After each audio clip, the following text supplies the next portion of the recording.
pessoal, primeiramente, bom dia. Obrigado a todos da imprensa que compareceram. A gente optou por convocar uma coletiva para que a gente não ficasse abastecendo apenas um ou outro órgão de imprensa, né, que ficava questionando alguma coisa lá no nosso grupo de assessoria de comunicação. Então a gente resolveu uniformizar a passagem de informações. Para isso e para que não reste nenhuma dúvida acerca dos trabalhos que foram realizados, acho que toda a equipe está aqui representada. Eu sou apenas, sou o Dr. Tiago, sou o delegado regional aqui da Polícia Civil e conduzo a entrevista coletiva, mas estamos acompanhados aqui do Dr. Otto, que está na primeira posição ali, que é o nosso médico legista. Caso haja alguma pergunta a respeito de causa da morte, etc. e tal, acho que ele é a pessoa com maior propriedade para explicar isso daí.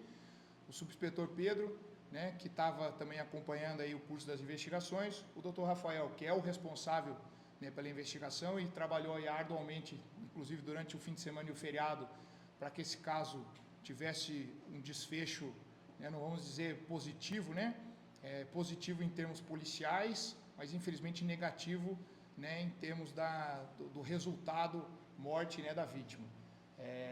O Edivaldo representa a equipe de investigações da Delegacia de Homicídios, tá? Também participou ativamente aí do desenrolar das investigações nesses últimos dias.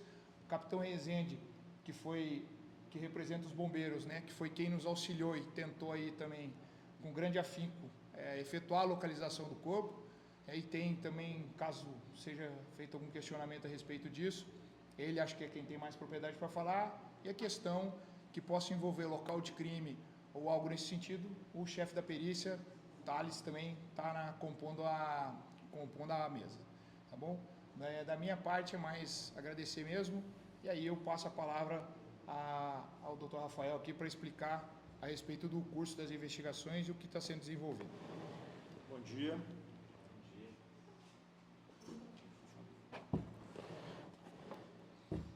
Pessoal, essa ocorrência foi registrada na sexta-feira, dia 17 de abril, como um desaparecimento.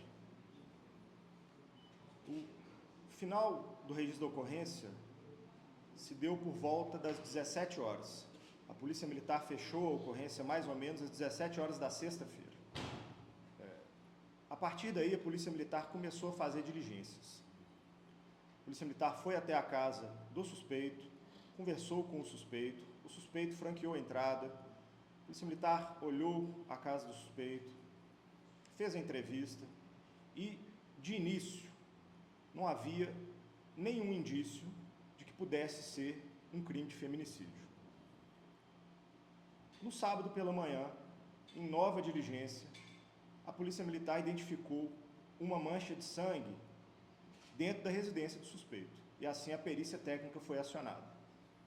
A perícia técnica da Polícia Civil compareceu, fez os trabalhos que deveria fazer, conseguiu identificar essa mancha de sangue. O suspeito teve o conhecimento de que a perícia técnica identificou esse indício importante e o suspeito chamou sua mãe para procurar as câmeras. Até então, é importante a gente ressaltar isso, que o suspeito era colaborativo com as diligências que estavam sendo feitas. Ele chamou a sua mãe e falou: me ajuda a procurar a câmera no supermercado ABC, próximo ali ao trevo do Novo Horizonte, e saiu furtivamente do local. Assim que ele virou a esquina, segundo a própria genitora do suspeito, ele mesmo confessou à mãe que teria matado a adolescente Eva. Em desespero, deixou a mãe em casa com a sua motocicleta, se apossou de doses de insulina do pai e tomou o rumo à estrada da Serrinha, prometendo que iria acabar com a própria vida. Esse evento todo aconteceu no sábado. A partir desse momento, o suspeito já passou a ser considerado autor de feminicídio. E as buscas realizadas pela Polícia Militar foram no sentido de encontrar o suspeito e dar voz de prisão em flagrante pelo crime de feminicídio.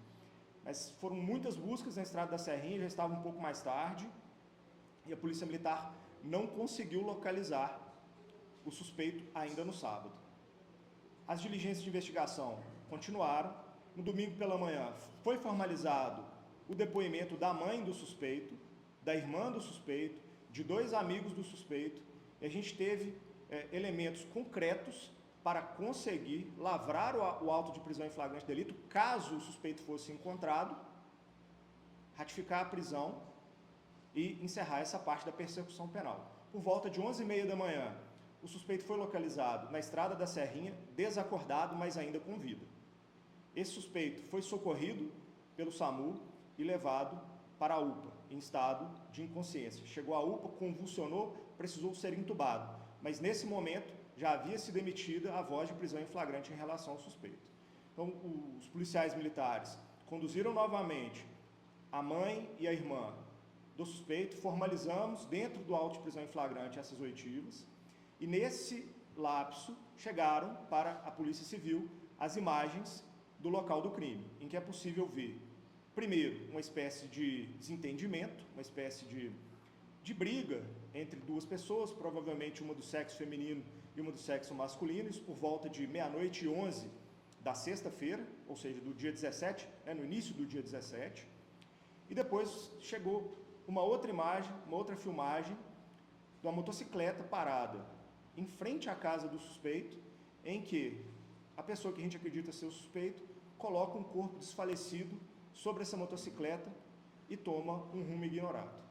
Então, com a convergência desses indícios, tanto as declarações da mãe, o depoimento da irmã e a ciência dessas imagens, foi possível realizar a prisão em flagrante do suspeito, que já se encontrava no hospital, entubado e inconsciente. Foram feitos todos os procedimentos jurídicos e a guarda do suspeito passou para a Polícia Penal. Hoje o suspeito encontra-se à disposição da Justiça. Isso foi no domingo. Na segunda-feira as diligências continuaram, nós tivemos acesso ao telefone celular do suspeito, a investigação já prosseguia para tentar a localização via GPS, de onde esse suspeito poderia ter ido para esconder o corpo. Enquanto isso, a Polícia Militar, os bombeiros, a população em geral, procedia buscas no Novo Horizonte e no entorno. Graças a Deus, na terça-feira, pela manhã, o corpo da Evelyn foi encontrado. E aí a perícia técnica compareceu ao local, os bombeiros compareceram ao local, eu pessoalmente fui ao local para acompanhar a perícia, e a gente muito provavelmente vai conseguir ter um desfecho jurídico positivo nesse caso. Então, o resumo do caso é esse. Se houver alguma pergunta específica, a gente está à disposição. Como o Dr. Tiago colocou aqui, o Dr. Otto pode responder as questões médico-legais, Thales pode responder as questões periciais. Em relação às buscas, o comandante do Corpo de Bombeiros, Rezende, pode responder melhor do que a gente aqui. Então, estamos à disposição às ordens. Se for bem para todo mundo, eu gostaria de começar com o doutor, com o médico legista. Precisa passar o celular também?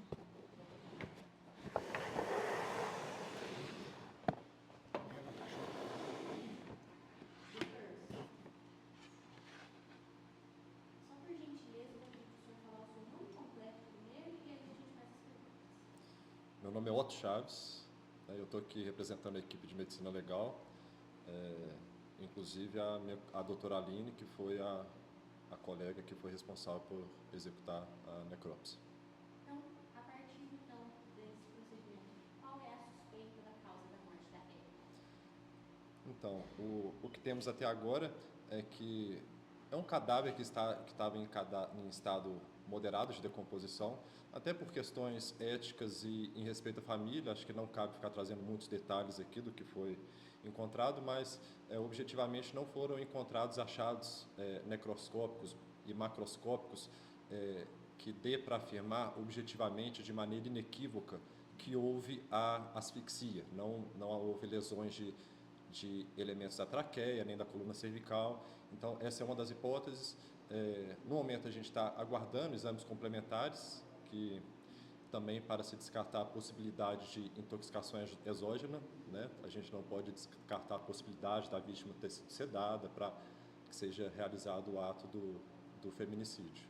Então, acho que as informações principais que a gente tem para compartilhar são essas. O tufo de cabelo que foi encontrado é da Evelyn? Então, esses detalhes, né, que nem eu falei, acho que aguarda exames, né, complementares, assim, e no momento não tem como afirmar nem negar esses questionamentos. Então, só para deixar claro,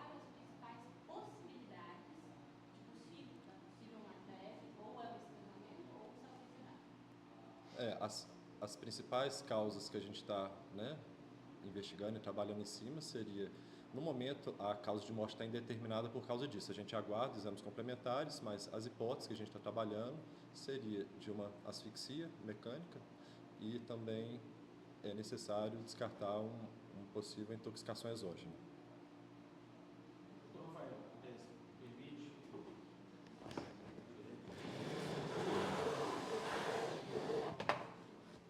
Eu gostaria, porque a princípio houve ali uma dúvida e tal das pessoas. Quem acionou vocês? Foram os familiares que acionaram vocês? A família entendeu que havia uma coisa estranha, que ela subiu? Já havia um indício de registro de violência entre o casal? E quem que encontrou um corpo de fato? Foi a população? Foi os bombeiros? Foram vocês? Ô Fred, eu vou te fazer uma pergunta aqui. Quem que é o diretor da Rádio Cultura atualmente? O Erlan? Eu vou responder a pergunta da Rádio Cultura porque eu gosto de você, Fred. Entendeu? Porque o diretor da Rádio Cultura parece que ele é inimigo da Polícia Civil. Tá certo? Então eu vou registrar isso aqui e vou responder porque eu gosto de você como pessoa, você é um excelente jornalista. Eu te agradeço por isso. Tá? Quem fez o registro da ocorrência foi a mãe da vítima, na Polícia Militar. Ali já começaram as diligências. Mas essa ocorrência ela terminou de ser registrada mais ou menos 17 horas, 16h48 especificamente, na sexta-feira. Então ali a Polícia Militar, a gente tem que falar que não tem um colega da Polícia Militar hoje na coletiva, mas eles desempenharam um excelente trabalho também. A gente está muito acostumado com investigar casos de desaparecimento e é muito difícil investigar casos de desaparecimento. 90%, 95%, 97% dos casos de desaparecimento é desaparecimento. Muitas vezes a pessoa ela foi embora, ela não quer mais contato com aquela comunidade, aquela família. Então é muito difícil a gente, de início, num caso de desaparecimento, suspeitar de um homicídio ou de um feminicídio. Eu mesmo já tive a oportunidade de investigar diversos casos de desaparecimento em que depois a pessoa aparece.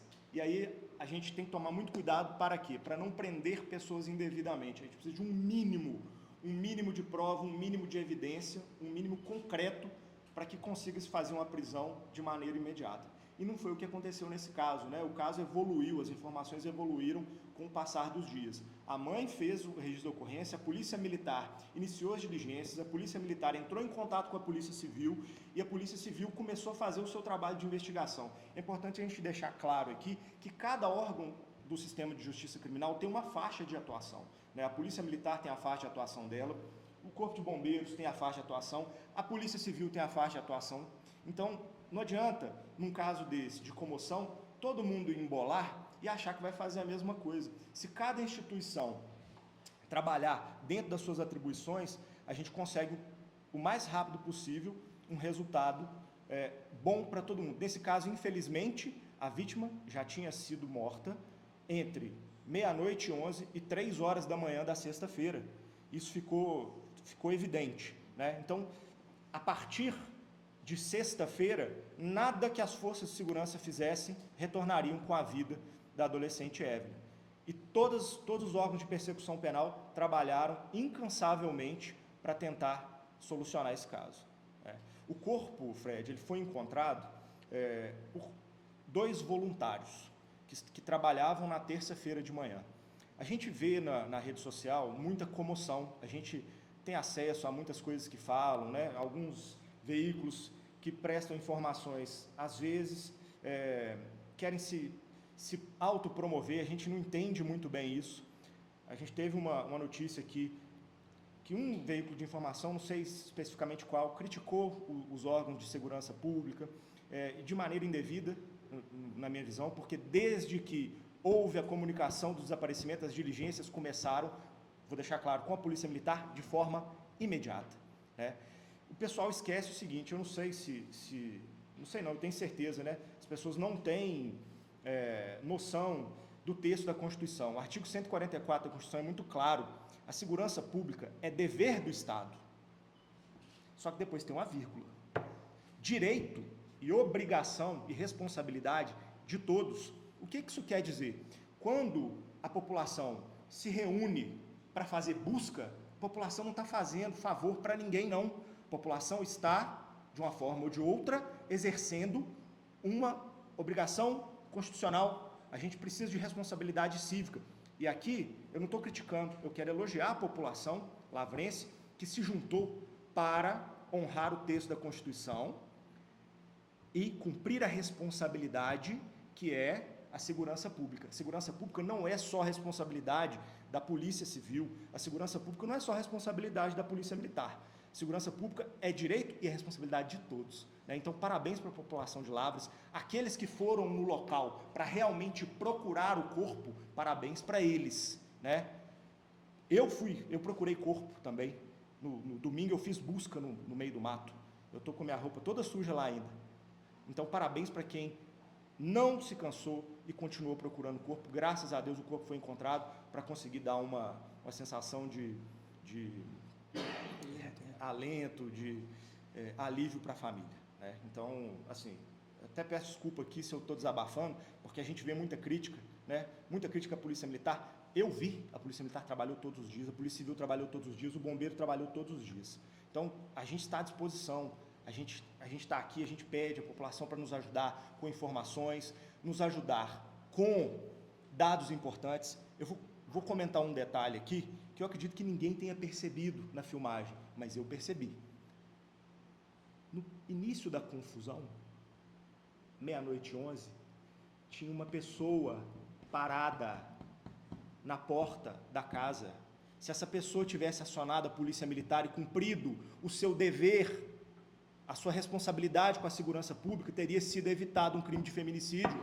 Por que a pessoa não fez uma ligação por 190? Ó, está tendo um caso aqui de agressão. Então, ao invés de muitas vezes criticar em rede social, vamos nos juntar para resolver os problemas da comunidade. A Polícia Civil está de portas abertas, a Polícia Militar está de portas abertas, o Bombeiro está de portas abertas. A gente quer contar com o apoio da população, não só o apoio moral, a gente quer contar com o apoio técnico, com o apoio específico. Se essa pessoa que estava parada lá e ela viu a confusão, depois subiu numa motocicleta e foi embora, tivesse feito a ligação por 190, teria sido evitado um crime de feminicídio. Tá certo? Desculpa o desabafo aqui, gente, né? Eu estou trabalhando desde sexta, sábado, domingo, segunda, terça, quarta. A gente não tem feriado, é isso mesmo, a Força Policial está aí para isso. Mas a gente fica, às vezes, chateado quando determinadas críticas indevidas são feitas por meio das redes sociais. Só para deixar claro, doutor, que essa crítica à polícia não foi a Rádio Cultura. Não foi. Porque a gente apoiou, obviamente, e desde o primeiro momento a Polícia Militar, no grupo que nós temos de assessoria lá, da imprensa, a gente foi o tempo inteiro trazendo as informações da polícia, inclusive, em momento algum a gente criticou, acho que é comum para todo mundo quem criticou, mas é só para deixar claro, até para os veículos que não são daqui. Perfeitamente. Obrigado. Pessoal, e assim, a gente não se furtou em nenhum momento de, inclusive, entre nós das Forças de Segurança, muita coisa acontece nos bastidores e a gente não fica divulgando para ninguém. A gente fica ali, eu e o Capitão Rezende, a gente estava em contato direto para saber os resultados de busca, como é que estava. Eu ainda falei para ele, ô Capitão, às vezes a gente entra em contato com Belo Horizonte, pede mais cachorros de busca, etc e tal, só que quando não existe uma área pré-delimitada, existe uma ampla gama de locais onde a gente pode procurar, realmente se torna difícil, a gente vai por eliminação. Sei que logo, tudo que chegava para nós, né, Rezende, eu ia repassando para o capitão, falei, capitão, às vezes leva lá, vem um fazendeiro aqui na delegacia, passou uma informação a respeito de uma possível localização, entrei em contato com o capitão, leva os cachorros lá, vê se a gente vasculha esse local. Ou seja, em nenhum momento a gente estava parado esperando as coisas acontecerem. É óbvio, se o suspeito se recuperasse, ia ser muito mais fácil a gente localizar. E era o que a gente torcia, talvez, para o que acontecesse, né? Se a gente tivesse conseguido já ter acesso imediato aos dados do telefone celular e fazer a geolocalização, talvez a gente tivesse chegado muito mais rápido lá, né? Não foi o que aconteceu, existiram dificuldades, né? Mas igual o doutor Rafael falou, ainda bem que a comunidade se mobilizou, né? E nos auxiliou aí a dar um desfecho, igual a gente falou, o desfecho é trágico, mas pelo menos a família tem um alento, tem um conhecimento, vai ter, né, com a grande tristeza de enterrar uma filha, né, mas a gente sabe que se ficasse desaparecida, sem localização, é um sentimento muito pior, né? Eu sei, a gente já viu isso, eu fui delegado de Formiga, aconteceu uma situação semelhante, a gente também buscou, até achar com um drone o corpo de uma menor também de 15 anos, a A gente sabe o tanto que é difícil essa situação, mas igual o doutor Rafael falou, a maior parte das vezes um desaparecimento é um desaparecimento, a pessoa quer desaparecer, né? Ou se ela não quer desaparecer, ela tem alguma doença, alguma coisa assim, acabou se perdendo, não sabe voltar para casa, dificilmente a gente trata de um homicídio logo nisso, mas igual as informações foram chegando, foram coletadas, foram reunidas de maneira muito rápida, tanto é que o suspeito estava preso antes da gente achar o corpo, né? Isso é muito difícil de acontecer, mas é porque as provas eram muito robustas, e essas provas vieram de todos os lados, né? O Rafael falou, houve grande cooperação do pessoal da Polícia Militar, as primeiras informações a respeito de um possível homicídio vieram de lá, tá? Eles não integraram aqui a coletiva, deveriam ter integrado, né? Mas as primeiras informações vieram de lá. Aqui a mãe do suspeito compareceu aqui à delegacia 1h da manhã, para já dar essa versão inicial, ela só foi corroborada no dia seguinte, a gente teve a informação, foi atrás, a gente compilou tudo de maneira muito célere, para que realmente a gente pudesse, né, efetuar a prisão dele, e já que ele foi localizado, né, nas condições em que está lá entubado, torcemos aí, né, vamos ver se ele se recupera, né, até para que ele possa aí dar a versão dele sobre o que aconteceu. Tem uma confirmação, doutor, sobre o estado dele, sabe? Foi veiculado que ele teve morte cerebral, não tem? Não, nós não temos um boletim oficial atualizado a respeito da situação dele, né? A última situação que a gente teve era essa, a gente ouviu que eles iam tentar retirar a sedação, né, para verificar se ele voltava, mas há grande chance dele ter tido algum problema neurológico, até pelo tempo com que ele ficou desacordado, né? Então, eu até acho que uma pessoa da medicina legal mais competente para falar sobre isso do que eu, mas a gente realmente tem essa informação de que provavelmente ele vai ter sequelas neurológicas, então a gente não sabe qual é a situação que ele vai se apresentar quando ele se recuperar, se é que vai se recuperar. Do ponto de vista jurídico, isso interfere em alguma coisa no processo? Não vai interferir no processo diretamente, né? Ele vai ficar lá sob escolta até que a situação dele se modifique. Só para complementar, durante as buscas foram encontrados algum tipo de pertença no local onde estava o corpo dele? Não. Peraí, Rezende, deixa eu te passar os microfones aí. Não escuta.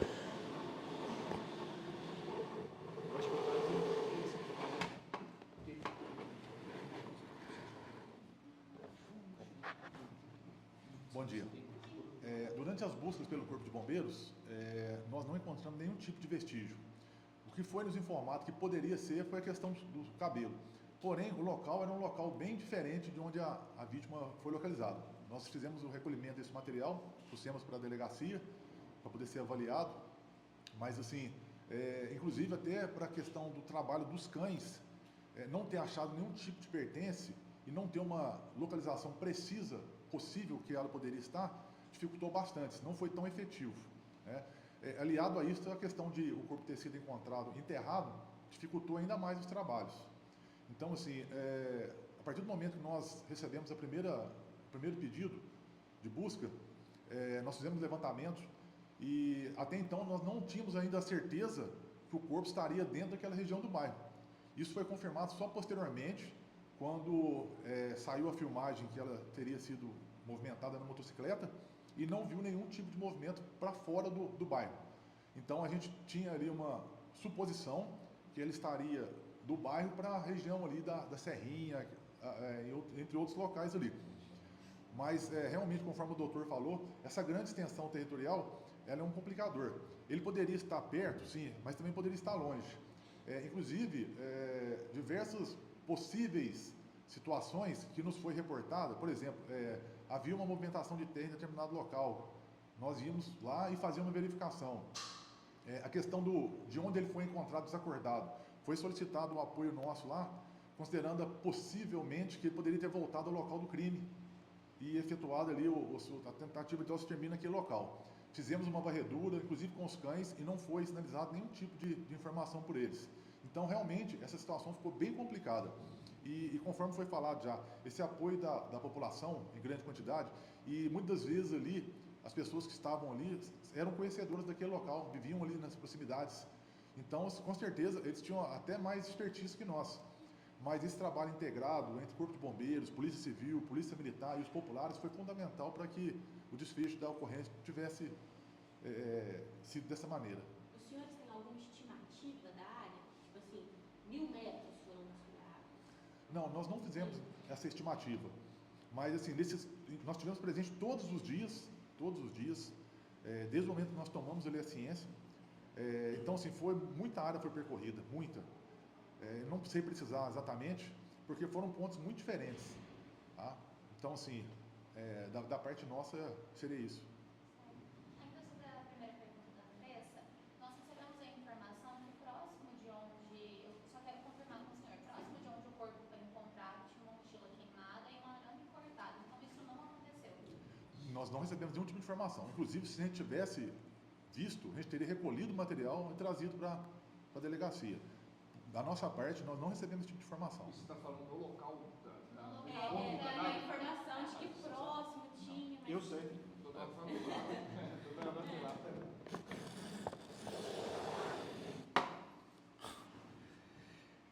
Estão conseguindo ouvir? Tranquilo aí? Um pouquinho mais perto. Ontem pela manhã nós nos deslocamos, a perita Bruna Tales, que fez o local, né, do encontro do cadáver, do corpo da Evelyn, e realmente havia essa cerca com um corte. Tá? Só que a gente não consegue linkar uma coisa com a outra, porque o corpo estava enterrado do outro lado da cerca. É até possível que o suspeito tenha cortado essa cerca e procurado algum local para esconder o corpo embaixo de árvore, mas ele escondeu o corpo do outro lado da cerca. E essa mochila, realmente ela foi encontrada, uma mochila incinerada, mas nós analisamos ali no local, não tinha também nenhum tipo de relação com o corpo. Estava mais longe, né? E realmente ficou impossível de fazer essa conexão entre a mochila e o corpo da Eva. A outra coisa que foi encontrada foi uma mecha de cabelo. Essa mecha de cabelo aparentemente é sintética, né? Então foi entregue aqui na delegacia, mas tudo que é evidência é importante. Ela é analisada e às vezes a gente tem que descartar, porque senão fica mais difícil ainda fazer a investigação ou prosseguir nas buscas, né? A experiência que a gente tem com busca, a gente muitas vezes não busca cadáver, a gente busca droga, né? A delegacia de homicídios e investigação de tráfico de drogas, a gente faz muita busca, né, Edvaldo? Edvaldo pode falar aqui da dificuldade que é encontrar alguma coisa enterrada no mato, uma coisa, um corpo. É super difícil fazer esse tipo de busca. Então ontem, quando a gente viu que o corpo tinha sido encontrado e a extensão da área onde ele poderia ter sido escondido, eu parabenizei pessoalmente os 2 rapazes que encontraram o corpo. Mas não dá para a gente deixar de considerar que foi Deus que indicou aquele lugar ali para dar uma tranquilidade para a família, porque ele poderia ter ocultado esse corpo em qualquer outro lugar. A gente poderia estar procurando esse corpo até agora. Nós já investigamos casos semelhantes, teve um caso emblemático aqui em Lavras em 2022, da dona Nilza, que foi julgada ano passado, demorou mais de 20 dias para o corpo aparecer, e a gente sabe o sofrimento que isso é para a família, mesmo com os bombeiros fazendo busca, polícia militar, polícia civil, avançando na investigação. Então eu acredito que tenha sido Deus mesmo que indicou esse local do corpo para conseguir dar essa tranquilidade para a família, porque era muito difícil achar. Graças a Deus foi encontrado. Onde o corpo foi encontrado, eu não estive lá, não estive, mas a forma que ele foi encontrado dá indício de que o autor, o suspeito, ele tenha premeditado a ocultação do cadáver? Bom, a gente está diante de um clássico crime passional, né? E o crime passional ele é muito diferente de outro tipo de crime, do crime planejado. O que acontece geralmente num crime passional? Um desentendimento, uma explosão de emoção e a premeditação do crime em si, muitas vezes a gente não observa no crime passional. Isso não é o comum do crime passional. E depois que o crime é praticado, a pessoa ela entra muitas vezes em desespero, que foi o que a gente acredita que aconteceu nesse caso específico. A gente trabalhava com uma hipótese de investigação de que alguém teria auxiliado o suspeito a esconder o corpo, né? Então aquela imagem que chegou para a gente no domingo, ele colocando o corpo da Evelyn em cima da motocicleta, aquela imagem foi muito importante. A gente pensa, olha, é muito difícil carregar um corpo sozinho, é muito difícil enterrar um corpo sozinho. Então eu acredito que ele tenha feito num momento de desespero. Fala, como que eu vou fazer agora? Eu já fiz a coisa errada, né? Eu já matei a Evelyn, e agora? Então naquele momento de desespero, ele não pensou nisso, ele colocou o corpo em cima da motocicleta e foi para a zona rural, onde ele conhecia, para tentar achar um local para esconder esse corpo. Com certeza ele demorou para cavar esse buraco, a gente não sabe se ele foi uma primeira vez, achou o lugar, cavou o buraco e depois retornou para colocar o corpo, ou se ele foi uma vez só e ficou por lá, né? Isso pode talvez ser esclarecido com o aprofundamento das investigações. Provavelmente tinha instrumento para cavar esse buraco? Ele utilizou provavelmente uma enxada que ele conseguiu na casa do pai e da mãe dele. O pai entregou essa enxada no domingo pela manhã e mostrou a enxada com alguns resquícios de uma terra diferente. O pai falou, tem muito tempo aqui que eu não uso essa enxada, esse negócio aqui tá estranho.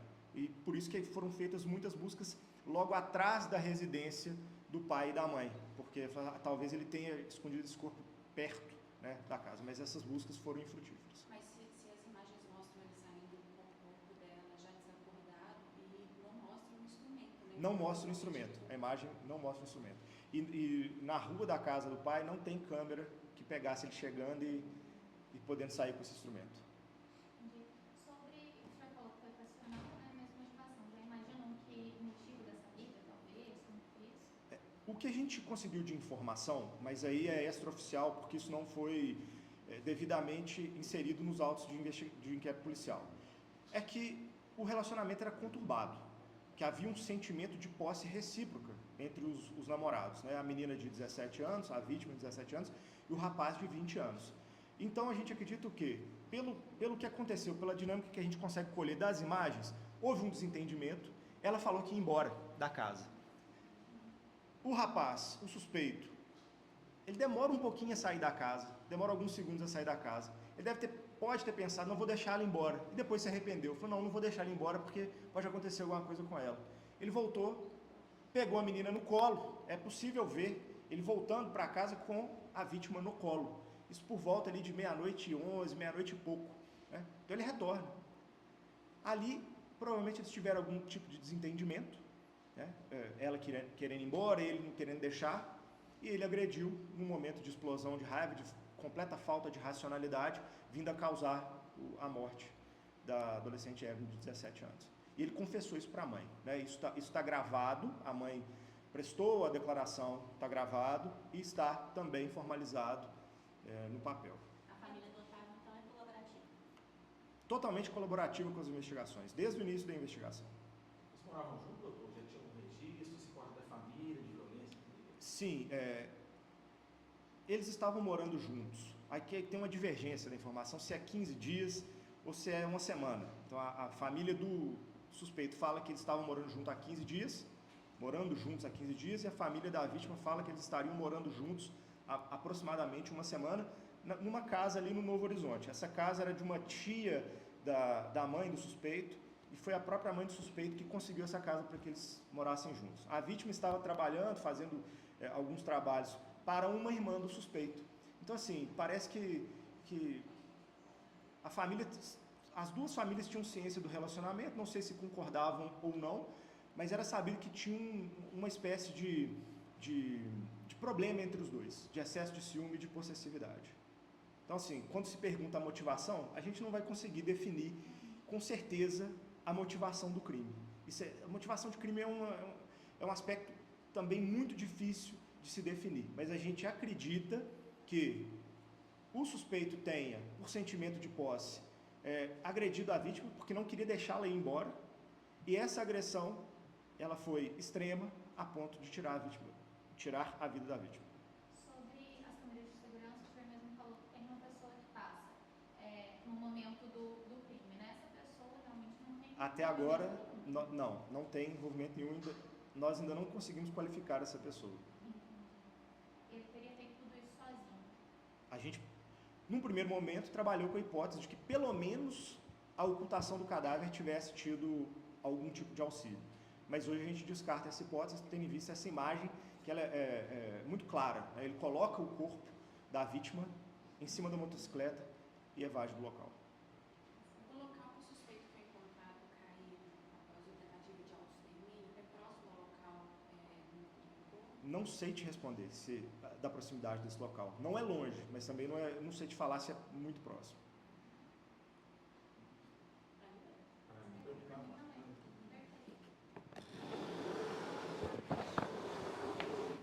Pessoal, vocês estão perguntando a respeito da motivação também, só para ressaltar que A gente pediu também que o próprio autor fosse verificado pela medicina médico-legal, né, verificasse se ele tem vestígios de agressão, né, de violência, e principalmente a coleta de estigmas ungueais, ou seja, se tem pele da vítima debaixo das unhas, tá? Para que a gente possa verificar, não sei qual é a condição, se isso foi possível, mas isso foi determinado, tá? Para que a gente realmente possa firmar essa questão do desentendimento, né? Se houve um conflito prévio, me parece, né, os relatos foi que ele tinha algumas marcas de unha, parece, ou algo similar no pescoço, né, e no corpo, então, e se realmente houve, ela foi morta por asfixia, houve o estrangulamento, né? Provavelmente, em regra, pedaços de vestígios de pele ficam embaixo da unha.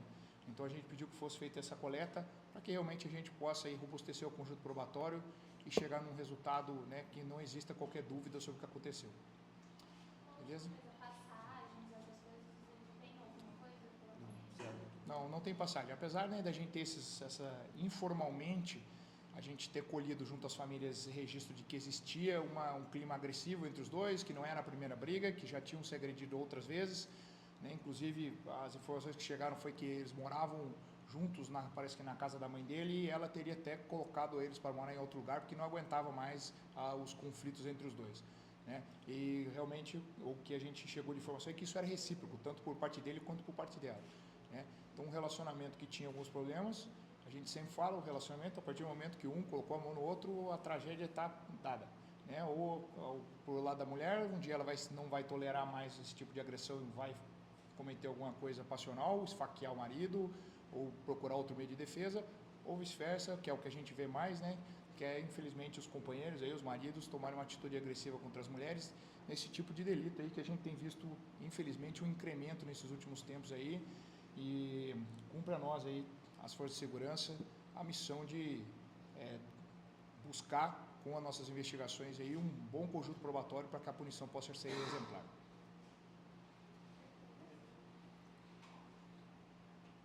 Tranquilo? Beleza? Obrigado a vocês.